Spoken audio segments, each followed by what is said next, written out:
ರಾಜ್ಯದ ಪ್ರತಿ ಇಲಾಖೆಯಲ್ಲೂ ಕೂಡ ಭ್ರಷ್ಟಾಚಾರ ಅಂತಕ್ಕಂಥದ್ದು ತಾಂಡವವಾಡ್ತಾ ಇದೆ. ಅದರಲ್ಲೂ ಅಬಕಾರಿ, ಸಾರಿಗೆ ಇಲಾಖೆ ಇದರಲ್ಲಂತೂ ಹೇಳದೇ ಬೇಡ. ಈಗ ಸಾರಿಗೆ ಇಲಾಖೆಯ ವಿಚಾರಕ್ಕೆ ಬರೋದಾದರೆ ಮತ್ತೊಂದು ಭ್ರಷ್ಟಾಚಾರ ಬೆಳಕಿಗೆ ಬಂದಿದೆ. ಕೋಟಿ ಕೋಟಿ ಅವ್ಯವಹಾರ ನಡೆದಿದೆ. ಆದರೂ ಕಣ್ಮುಚ್ಚಿ ಕುಳಿತಿದ್ದಾರೆ ಅಧಿಕಾರಿಗಳು. ಸರ್ಕಾರಕ್ಕೆ ಕೋಟಿ ಕೋಟಿ ನಷ್ಟ ಮಾಡಿದರೂ ಕೂಡ ಇವರ ವಿರುದ್ಧ ಕ್ರಮ ತಗೊಳ್ಳೋದಕ್ಕೆ ಹಿಂದೇಟು ಹಾಕಲಾಗ್ತಾ ಇದೆಯಾ ಅಂತ ಪಬ್ಲಿಕ್ ಟಿವಿ ಬಯಲು ಮಾಡ್ತಾ ಇದೆ. ಸಾರಿಗೆ ಇಲಾಖೆಯ ಕರ್ಮಕಾಂಡವನ್ನು ಅಕ್ರಮ ನಡೆದಿರೋದು ಬಯಲಾದರೂ ಕೂಡ ಕ್ರಮಕ್ಕೆ ಮೀನಾಮೇಷ. ಹಾಗಾದರೆ ಏನು ಅಕ್ರಮ ನಡೆದಿದೆ? ನಿಮಗೆ ಜನರಿಗೆಲ್ಲ ಗೊತ್ತಿರುವಂಥದ್ದೇ, ಗೊತ್ತಿಲ್ಲದೆ ಇರೋವಂಥದ್ದು ಏನೂ ಇಲ್ಲ. RTO ಆಫೀಸ್ ಒಳಕ್ಕೆ ಕಾಲಿಟ್ಟರೆ ಸಾಕು, ಅಲ್ಲಿಂದನೇ ಶುರು ನಿಮಗೆ ಸುಲಿಗೆ.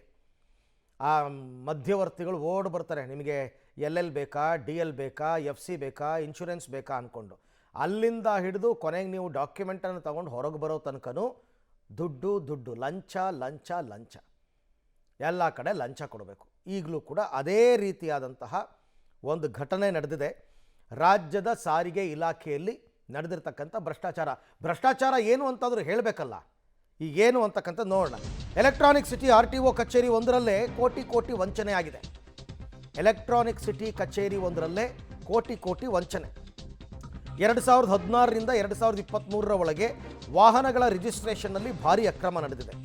3271 ಮ್ಯಾಕ್ಸಿ ಕ್ಯಾಬ್ ಖಾಸಗಿ ಸೇವಾ ವಾಹನಗಳ ರಿಜಿಸ್ಟ್ರೇಷನ್, ಅದರಲ್ಲಿ ಕೆಲ ವಾಹನಗಳ ಕಡತಗಳನ್ನೇ ಮಾಯ ಮಾಡಿದ್ದಾರೆ ಅಧಿಕಾರಿಗಳು.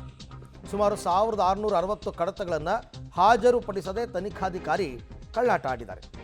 ಕಡಿಮೆ ನೆಲ ವಿಸ್ತೀರ್ಣ ತೋರಿಸಿ ಸರ್ಕಾರಕ್ಕೆ ತೆರಿಗೆ ನಷ್ಟ ಮಾಡಿರೋದು ಈಗ ಬೆಳಕಿಗೆ ಬಂದಿದೆ. 24 ವಾಹನಗಳನ್ನು ಖುದ್ದಾಗಿ ಪರಿಶೀಲಿಸಿದಾಗ ಈ ಕಳ್ಳಾಟ ಬಯಲಿಗೆ ಬಂದಿರತಕ್ಕಂಥದ್ದು ಹೊಸದೇನೂ ಅಲ್ಲ, ಈಗ ಬೆಳಕಿಗೆ ಬಂದಿದೆ ಅಷ್ಟೇ. ಇವೆಲ್ಲ ನಡೀತಾ ಇರುತ್ತೆ, ಇವೆಲ್ಲವೂ ಕೂಡ ನಡೀತಾನೆ ಇರುತ್ತೆ. ಅಂದರೆ ಈಗ ಸದ್ಯಕ್ಕೆ 24 ವಾಹನಗಳನ್ನ ತಪಾಸಣೆ ಮಾಡಿದಾರಲ್ಲ, ಈ 24 ವಾಹನಗಳಿಂದ ಸುಮಾರು 21 ಲಕ್ಷ ರೂಪಾಯಿ ಸರ್ಕಾರಕ್ಕೆ ನಷ್ಟ ಆಗಿದೆ. ಕೇವಲ 24 ಚೆಕ್ ಮಾಡಿರೋದು, ಸಾವಿರಾರು ವೆಹಿಕಲ್ ಈ ಥರ ಆಗಿದೆ. ಅದರಲ್ಲಿ ನಷ್ಟ ಏನಾಗಿದೆ? 24 ವಾಹನಗಳಿಂದ ಸರ್ಕಾರಕ್ಕೆ 21 ಲಕ್ಷ ರೂಪಾಯಿ ತೆರಿಗೆ ವಂಚನೆ. ಒಂದೇ ಮಾಡೆಲ್ ಗಾಡಿಗೆ ಬೇರೆ ಬೇರೆ ನೆಲ ವಿಸ್ತೀರ್ಣ ಹಾಕಿ ರಿಜಿಸ್ಟ್ರೇಷನ್. ನೆಲ ವಿಸ್ತೀರ್ಣ ಅಂದರೆ ಆ ಗಾಡಿ ಎಷ್ಟು ಜಾಗವನ್ನು ಅಕ್ವೈರ್ ಮಾಡ್ಕೊಳ್ಳುತ್ತೆ ರೋಡಲ್ಲಿ ಅಂತ ಇರುತ್ತೆ. ಅದು ಒಂದು ವಾಹನದಿಂದ 6ರಿಂದ 15 ಸಾವಿರದವರೆಗೆ ನಷ್ಟ ಮಾಡಿದ್ದು ಈಗ ದೃಢಪಟ್ಟಿದೆ.